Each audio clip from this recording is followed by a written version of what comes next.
Good morning student. आज हम करेंगे हिंदी व्याकरण पाठ 10 क्रिया। चित्रों को देखिए और वाक्यों को पढ़िए। चित्रों को देखना है और वाक्यों को पढ़ना है। रोहन क्रिकेट खेल रहा है, पक्षी उड़ रहे हैं, मोर नाच रहा है। अब देखिए ऊपर दिए गए वाक्यों में कोई ना कोई काम हो रहा है। काम के करने या होने को बताने वाले शब्द क्रिया कहलाते हैं। मतलब अगर कोई काम हो रहा है या उस काम को कोई कर रहा है तो जो शब्द ये बताते हैं कि कोई काम हो रहा है या कर रहे हैं तो उन शब्दों को क्रिया कहते हैं। जैसे रोहन क्रिकेट खेल रहा है। अब रोहन क्रिकेट के साथ क्या कर रहा है? खेल रहा है। तो खेल रहा है क्या है? क्रिया शब्द। पक्षी उड़ रहे हैं। अब पक्षी क्या कर रहे हैं? उड़ रहे हैं। तो उड़ रहे हैं क्या है? क्रिया शब्द। मोर नाच रहा है। मोर नाच रहा है। मोर क्या कर रहा है? नाच रहा है। तो नाच रहा है क्या है? क्रिया शब्द। जिन शब्दों से किसी काम के करने या होने का पता चलता है उन्हें क्रिया कहते हैं। क्रिया किसे कहते हैं? जिन शब्दों से किसी काम के करने या होने का पता चले। उदाहरण, राहुल बाजा बजा रहा है, मोबाइल मेज पर है। पहले वाक्य में राहुल बजाने का काम कर रहा है। राहुल क्या कर रहा है? बजाने का। और क्या बजा रहा है? बाजा।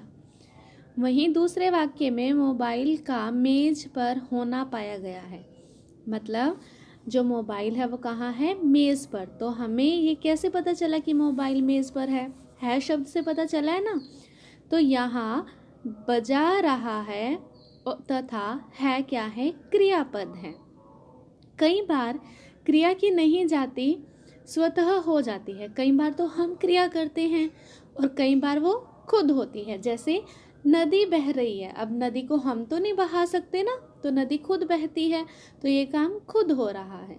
सूर्य उग रहा है। अब सूर्य भी खुद उगता है, उसे हम तो नहीं उगाते ना, तो ये क्रिया भी स्वतः यानी कि स्वयं हो रही है। क्रिया के मूल रूप को धातु कहते हैं। हाँ जी, तो क्रिया के मूल रूप को क्या कहते हैं? धातु। इट मीन्स क्रियाएं धातुओं से बनती हैं। धातुओं जितनी भी हमारी धातुएं होती हैं उनसे क्रियाएं बनती हैं। जैसे पढ़, पढ़ क्या है? धातु। तो पढ़ से क्या बनेगा? पढ़ना।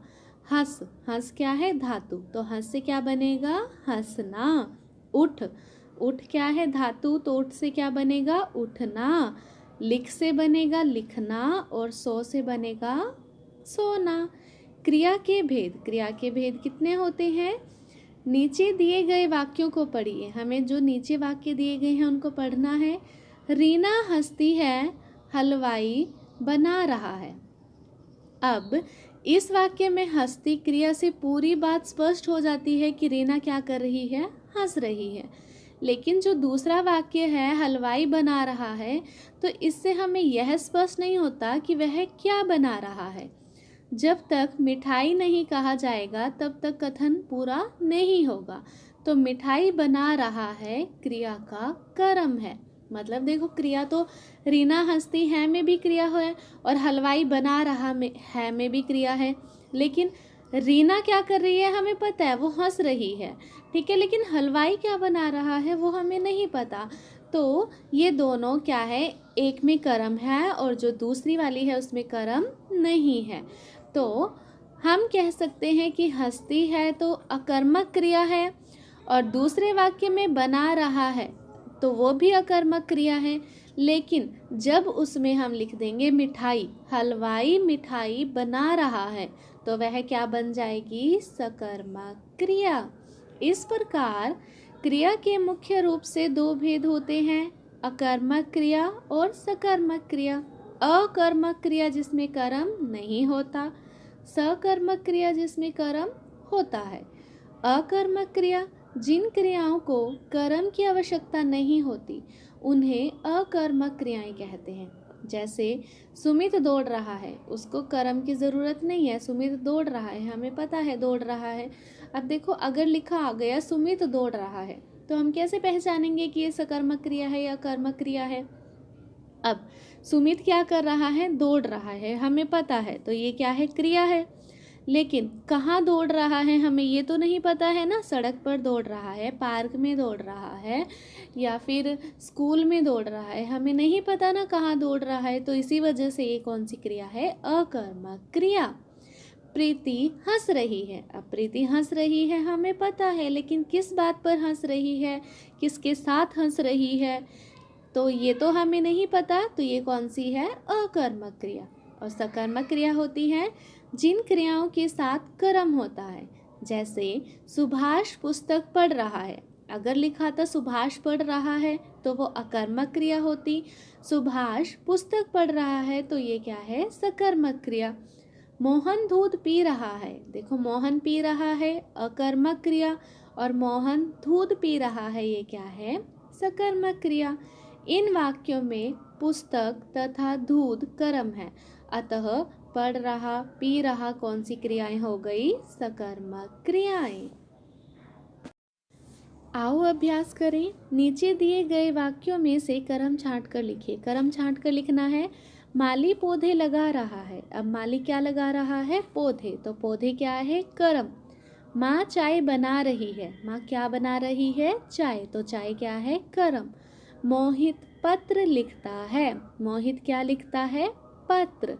तो पत्र क्या हो गया? कर्म। कवि कविता लिख रहा है। कवि क्या लिख रहा है? कविता। तो कविता क्या हो गया? कर्म। सुनार गहने बना रहा है। सुनार क्या कर रहा है? गहने बना रहा है। तो गहने क्या है? कर्म। नीचे दिए गए वाक्यों में प्रयुक्त क्रिया भेद लिखिए। क्रिया भेद लिखने हैं। बच्चा रो रहा है। अब बच्चा कहाँ रो रहा है, कैसे रो रहा है, हमें नहीं पता, तो ये है अकर्मक क्रिया। मैं कहानी पढ़ रहा हूँ। अब मैं क्या पढ़ रहा हूँ? कहानी। पता है फाइनल है, कहानी ही पढ़ रहे हैं, तो ये है सकर्मक क्रिया। वे मिठाई खरीद रहे हैं। फाइनल है कि वो मिठाई ही खरीद रहे हैं, तो ये क्या है? सकर्मक क्रिया। बच्चे साइकिल चला रहे हैं। अब बच्चे क्या कर रहे हैं? साइकिल चला रहे हैं। अब बच्चे साइकिल कहाँ चला रहे हैं ये तो हमें नहीं पता, तो ये है अकर्मक क्रिया। नीचे दिए गए शब्दों से वाक्य बनाइए। वाक्य बनाना है। पहला है पढ़ना, तो हम लिखेंगे मोहन ने पढ़ना सीख लिया है। लिखना हम लिख सकते हैं मोहित पत्र लिखता है। रोना छोटी बच्ची रो रही है। और सोना हम लिख सकते हैं श्याम अभी तक सो रहा है। सही उत्तर पर टिक का निशान लगाना है। नेहा दौड़ती है, रेखांकित क्रिया शब्द जो दौड़ती है बताना है कौन सा है। अब कहाँ दौड़ती है ये तो नहीं पता है, तो ये है हमारी अकर्मक क्रिया। गीता गाना गाएगी। गाएगी, अब ये बताओ कौन सी है? पता है हमें गाना गाएगी, तो ये कौन सी है? सकर्मक क्रिया। हम दूध पिएंगे। अब पिएंगे बताइए कौन सी है? हम दूध पिएंगे, पता है दूध पी रहे हैं, तो ये है सकर्मक क्रिया। माँ कपड़े सिलती है। माँ क्या कर रही है? कपड़े सिलती है, तो ये भी कौन सी हो गई? सकर्मक क्रिया। चित्रों को देखकर लिखिए कि इनमें कौन सी क्रिया हो रही है। देखिए पहले में क्या हो रहा है? खेलना। दूसरे में जोतना, उड़ाना, खेलना, लिखना और धोना। प्रश्नोत्तर। क्रिया किसे कहते हैं? उदाहरण देकर स्पष्ट कीजिए। क्रिया किसे कहते हैं? क्रिया काम के करने, किसी काम के करने या होने को क्रिया कहते हैं। जैसे माली पौधे लगा रहा है। क्रिया के मुख्य भेद कौन कौन से होते हैं? कौन कौन से होते हैं? क्रिया के मुख्य दो भेद हैं, सकर्मक क्रिया और अकर्मक क्रिया। अब अकर्मक और सकर्मक क्रिया में अंतर स्पष्ट कीजिए। अकर्मक क्रिया कौन सी होती है? अकर्मक क्रिया जिन क्रियाओं को कर्म की आवश्यकता नहीं होती उन्हें अकर्मक क्रियाएं कहते हैं। जैसे सुमित दौड़ रहा है। सकर्मक क्रिया जिन क्रियाओं के साथ कर्म होता है उन्हें सकर्मक क्रिया कहते हैं। जैसे सुभाष पुस्तक पढ़ रहा है। आई होप ये क्रिया आपको समझ में आया है पाठ।